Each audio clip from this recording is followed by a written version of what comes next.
এবং মির্জা আব্বাস বিগত দিনে এমপি ছিল, মন্ত্রী ছিল, মেয়র ছিল। ওনার সম্বন্ধে আমাদের একটা অভিজ্ঞতা আছে। উনি এলাকার মানুষের জন্য কাজ করে এবং কি গরিব দুঃখীদের জন্য। ওনার কাছে যারা গেছে চিকিৎসকগণ বিভিন্ন আর্থিক সহায়তার জন্য উনি কোনোদিন কাউকে খালি হাতে বিদায় দেয় নেই।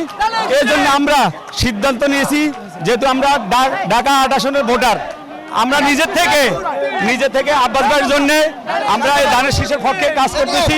এবং সারা বাংলাদেশে ধানের শীষের যে গণজোয়ার আসছে, এই গণজোয়ারে 12 ফেব্রুয়ারি আল্লাহ রহমতে ধানের শীষের বিজয় সুনিশ্চিত। এবং ঢাকা ৮ আসনের অন্য যে প্রার্থী আছে তাদের তুলনায় অন্তত বিপুল পড়ে জনতা জনাব মির্জা আব্বাস এখান থেকে বিজয় করবে। এখানে মির্জা আব্বাসের ব্যতীত অন্য কোনো যারা আছে তাদের কোনো গ্রহণযোগ্যতা নাই এবং সেই হিসাবে স্থানীয় হিসাবে আমরা তাকে বেছে নিয়েছি এবং ধানের শীষে ভোট দিয়ে তাকে বিজয় করবো ইনশাল্লাহ। আমি একজন সমর্থক, এখানে আমি ঢাকা ৮ আসনের ভোটার, এই হিসাবে আমি আসছি।